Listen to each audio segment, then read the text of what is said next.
आज एक भारत की बहुत बड़ी विभूति पूज्य श्री राधा बाबा के पावन जस का कथन श्रवण उन्हीं के बल से करते हैं। पहले उनके कुछ वचन सुनते हैं कि कैसे महामहिमामय वचन है राधा बाबा के।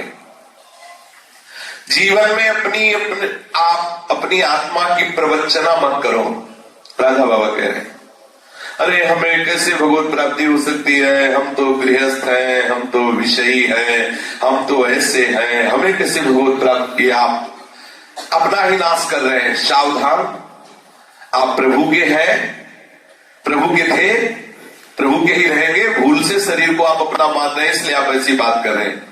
जीवन में आप अपनी आत्म प्रवचना मत करो। बिल्कुल पहला शब्द समझ लीजिए। आप इसी क्षण जो भी है, जहां भी है, जैसे भी है, प्रभु के हैं, प्रभु की प्राप्ति के अधिकारी हैं।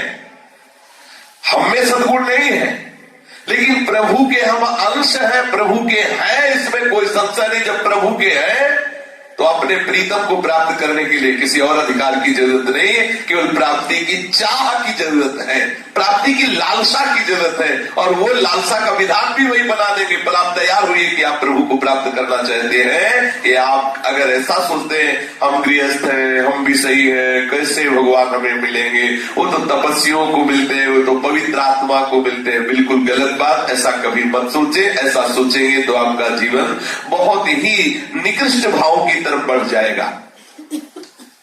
अगर किसी स्त्री का सौंदर्य दिखाई दे रहा है या किसी पुरुष की सुंदरता दिखाई दे रही है तो समझ लो तुम्हारा मन बहुत मलिन है, गंदा है। कोई बहुत सुंदर स्त्री दिखाई दे रही, कोई बहुत सुंदर पुरुष दिखाई दे रहा है, तो तुम समझो कि तुम्हारा मन बहुत मलिन है, गंदा है।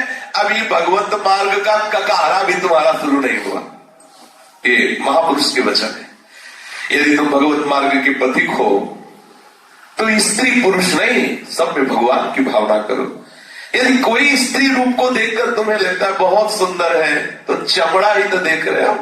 मांस में ढका हुआ चमड़ा और थैले में भरा हुआ मलमूत्र कौन सी ऐसी बहुत कीमती वस्तु है जिसके लिए तुम आकर्षित हो रहे हो? या किसी पुरुष शरीर की सुंदरता। अगर शरीर की सुंदरता में तुम आसक्त हो रहे हो तो तुम्हारा मन बहुत मलिन है और अभी तुम्हें परमार्थ का ककहरा भी नहीं आया। समझ लो, कोई भी हो, कहीं भी हो, कितनी भी ऊंचाई पे हो, हिमालय की तरह तुम्हारी श्रद्धा अचल हो प्रभु में। हिमालय की तरह, जैसे हिमालय को कोई हटा नहीं सकता, ऐसे प्रभु में, सदगुरु में, संतों में दृढ़ श्रद्धा अचल हो। भगवान की सत्ता स्वीकार करो। जहां भी तुम हो तुम्हारे साथ प्रभु है। पहली बात, प्रभु सर्वत्र है, ये बात तुम्हारे दिमाग में बैठ जानी चाहिए यदि आप भगवत प्राप्ति करना चाहते हो। पहली बात, प्रभु सर्वत्र है, वो तो सत्य बात है, ये तुम्हारे दिमाग में बैठ जानी चाहिए। हमने अनुभव किया कि कितना मन धोखेबाज है। एक बार गंगा किनारे जब भ्रमण कर रहे थे तो रात्रि हो गई, कोई गांव मिला नहीं, अंधेरा, कोहरा, धूप कुछ दिखाई नहीं दे रहा। तो ऐसा लगा अंधेरे में ऐसे ही बनावटी लगने लगता, कोई वहां खड़ा है, ऐसा मतलब एक भयावह दृश्य मन उपस्थित। और रोम रोम खड़े हो गए, भय जैसा। अरे क्यों भय? दूर खेत में दिखाई दिया कोई ऐसे टार्च जैसा लिए, मन को साहस आया कि वो दूर, यद्यपि वो आदमी है कि नहीं कुछ पता नहीं। खड़े विचार हुआ कि यार कितना बेईमान मन है। एक बार भी इसने नहीं कहा कि प्रभु साथ है। एक दूर आदमी आभास हो रहा, पता नहीं आदमी है कि नहीं है, उस पर विश्वास करके निर्भय होना चाहता है कि अगर कोई खतरा हुआ और हम चीखेंगे तो आदमी आ सकता है, जबकि कोई मतलब नहीं उसका। लेकिन हमारे समीप सर्व सामर्थ्यशाली प्रभु विराजमान, ये बात मन ने एक बार भी नहीं दिखाया। बहुत धिक्कार आया मन पे कि कितना बेईमान है ये, कि ये सदैव बाहर की ही बातों पर विश्वास दिलाता रहता है। यदि भगवत प्राप्ति करनी है तो पहली बात ये कि जहां भी आप हो वहां प्रभु है, या और ये बहुत ही पावरफुल बात है।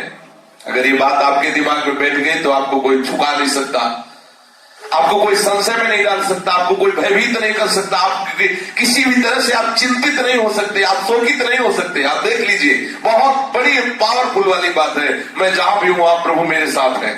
आप देखो तो करके अभी पीछे कोई राइफल लेके हमारे साथ चल रहा हो तो भी देखो चलने का रंग बदल जाएगा, ले बदल जाएगा, भले वो हड्डी हड्डी हो लेकिन छाती में चौड़ा पल आ जाएगा, ऐसे चलेगा, तो पता है ना अंगरक्षक है।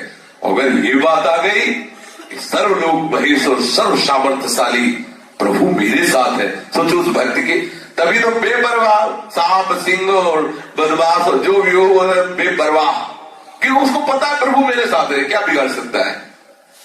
दूसरी बात, सर्व सामर्थ्यशाली है प्रभु। पहली बात, प्रभु जहां भी हम हैं वहां है। दूसरी बात, सर्व सामर्थ्यशाली है प्रभु, सब कुछ कर सकते हैं वो। तीसरी बात, वो सब कुछ जानते हैं, सर्वज्ञ हैं। बहुत जोर की बात है, अगर ये बातें हैं तो सच्ची साधुता आ जाएगी, सच्ची साधुता, किसी को और देखने की जरूरत ही नहीं है। पहली बात, हम जहां भी हैं हमारे प्रभु मेरे साथ हैं। दूसरी बात, मेरे प्रभु सर्व समर्थ है, किसी दूसरे की तरफ हमें आंख करने की जरूरत नहीं, किसी भी विषय में, किसी भी विषय में। कोई दूसरा तो ला के देगा, वो तत्काल पैदा करके दे देगा, बिना गाय के दूध दे देगा, बिना रसोई के भोजन दे देगा, बिना व्यक्ति के व्यक्ति पैदा कर देगा, क्योंकि सवलंत ब्रह्मांड उसी से पैदा हुए। तो विश्वास कीजिए, तुम्हारे लिए नई सृष्टि रच देगा, बड़ा सामर्थ्यशाली है। मेरा प्रीतम जहां भी मैं हूं मेरे साथ है, मेरा प्रीतम दूसरी बात बहुत सामर्थ्यशाली है, मेरा प्रीतम सब कुछ जानता है, सर्वज्ञ है, ये तीसरी बात। और चौथी बात बहुत जोर की है, मेरे प्रीतम मुझे बहुत प्यार करते हैं। ये बात, हम प्रभु के प्यार को समझ नहीं पा रहे हैं, और हम सोचते हैं कि हम प्रभु को प्यार करते हैं लेकिन वो कठोर मुझे प्यार नहीं करता। ये आरोप है, यद्यपि वो मुझे प्यार करता है इसलिए मैं उसे प्यार करता हूं। सच्ची जानिए, अपनी प्यार करने की जो रीति है वो विषयों की है, प्रभु की तरफ नहीं है।